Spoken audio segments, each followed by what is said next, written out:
leaders, not that religion has failed. Meeting Elijah Muhammad after he was released from prison was a magnificent spiritual moment for him. Here he was coming, he felt he was coming in the presence of someone who reflected the divine, and he was convinced. And the rapidity with which Malcolm went from being a mere member of the Nation of Islam to a minister in the Nation of Islam, and then the national minister of the Nation of Islam, is a remarkable meteoric rise. Why? Because the Nation of Islam gave him the space that no one else had ever given him, gave him an opportunity to shine. And he did shine, and he did it as a true believer. The people in Mississippi, as well as Mississippi, New York, and elsewhere, know that freedom comes to us either by ballots or by bullets. That's the only way freedom is gotten. However, Malcolm X eventually fell out with the Nation of Islam, rejecting their pseudo-Islamic teachings.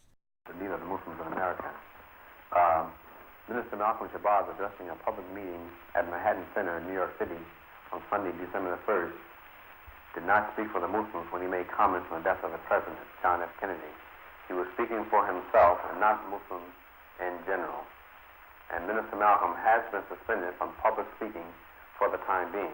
I've been silent for the past 90 days because of some statements I made concerning the President of the United States, which were distorted. They were distorted. And yes. What did you say, Malcolm? Well, I said the same thing that everybody says, that his assassination was the result of the climate of hate. But only I said the chickens came home to roost, and which means the same thing. You did not say that you were glad the president was killed. No, that's what the press said. And Malcolm X was just basically saying America has gone all around the world and created violence, and now it's coming back. The chicken has come home to roost. But this disturbed Elijah Muhammad and the leadership, so they didn't agree with this, and they suspended him. I did receive word from him that the 90-day suspension that I was under was not to be lifted, that it would remain indefinite. And as I... When did this take place? This past week. And so I just reached the conclusion that I frankly didn't think that I would ever be an active member of the Nation of Islam anymore.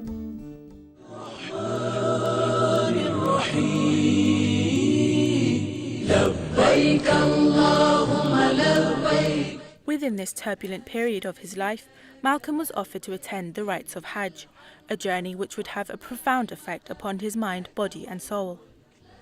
At the Cairo airport, Malcolm was immediately exposed to the unity of Islam, regardless of the cultural and racial differences existing between pilgrims. Allah subhanahu wa ta'ala, he's actually introduced to real Islam, because he was so loyal. If he was not suspended, he probably never would have left. But by the mercy of Allah, he's then suspended, kicked out, and he realizes now that he's really being excommunicated. And so his family members, his sister had embraced real Islam, and there were people who realized that Malcolm, was a sincere person, and so they financed his pilgrimage to Mecca. Never have I witnessed such sincere hospitality and true brotherhood as is practiced here in this ancient holy land, the home of Abraham, Muhammad, and all the other prophets of the Holy Scriptures.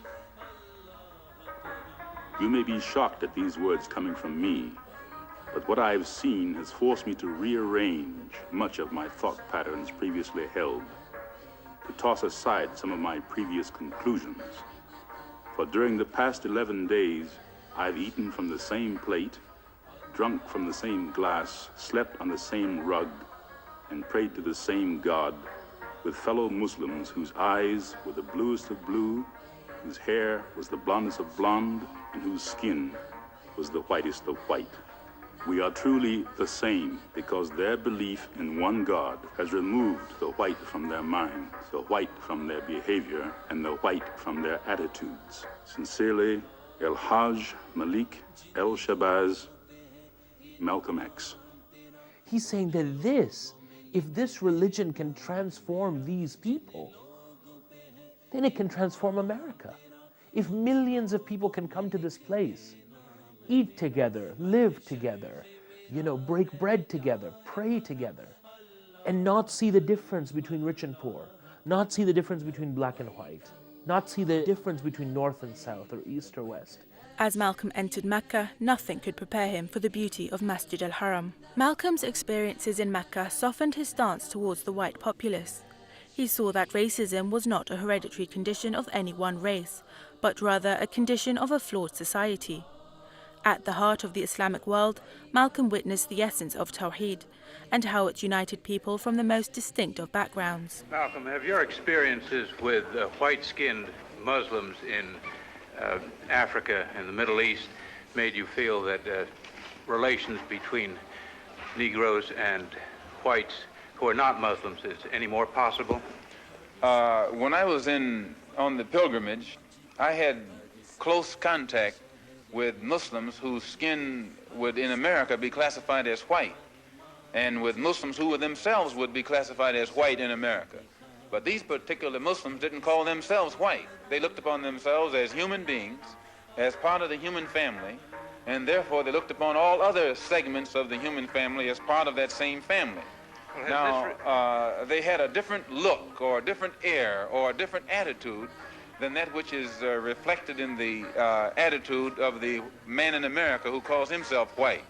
So I said that if Islam had done that for them, perhaps if the white man in America would study Islam. Malcolm's journey to Mecca freed him from the pseudo-religious teachings of Elijah Muhammad and gave him the clarified state in which he understood and embraced real Islam. My going to Mecca and going into the Muslim world, into the African world, and being recognized and accepted as a Muslim and as a brother may solve the problem for me personally. But I personally feel that my personal problem is never solved as long as the problem is not solved for all of our people in this country. So I remain Malcolm X as long as there is a need to protest and struggle and fight against the injustices that our people are involved in this country. Combined with his passion for human rights and a desire to rid the plight of the black community in the West, Malcolm's embrace of Orthodox Islam made him a force in the media world, inspiring thousands of people around the world. Malcolm gives a lecture on Thursday night, and he says to Betty Shabazz, his wife, I want you, even though she's pregnant with twins, I want you to come to this lecture, bring the children. That Thursday night, the lecture that he gives, not well reported, but it will be the last speech before that Sunday in the Audubon Ballroom where Betty and the family come. That's going to be his last speech, in which he says, I am still a Muslim. That only means that I believe that there's only one God, who is Allah, and that I believe in Muhammad, not this Muhammad, but the Muhammad who lived 1400 years ago. And that as a Muslim that I should pray 5 times a day and give charity from my wealth and fast in the month of Ramadan and to perform the Hajj, which I recently performed. So without a doubt, he is clearly articulating on that Thursday evening all of the principles that we understand universally as being Islam. Declare our rank on this earth to be a man, to be a human being, to be respected as a human being, to be given the rights of a human being in this society, on this earth, in this day, which we intend to bring into existence by any means.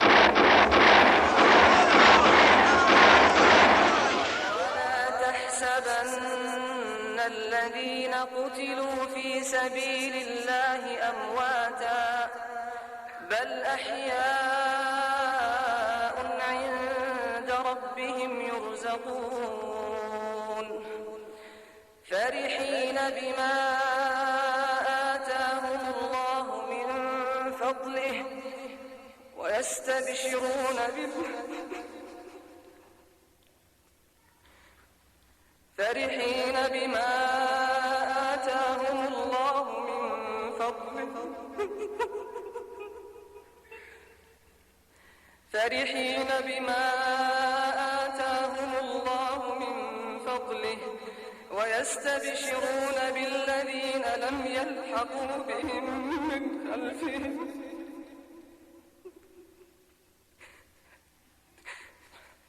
ألا خوف عليهم ولا هم يحزنون. In February 1965, shortly after repudiating the Nation of Islam, he was assassinated by 3 of its own members. His death came as a blow to not just the black community, but to Muslims and human rights activists all over the world. His life serves as a reminder as to how Allah guides whom He wills. The wonders of Hajj made an intelligent figure become a timely legacy of justice, sacrifice and conviction in the deen of Allah subhanahu wa ta'ala. FM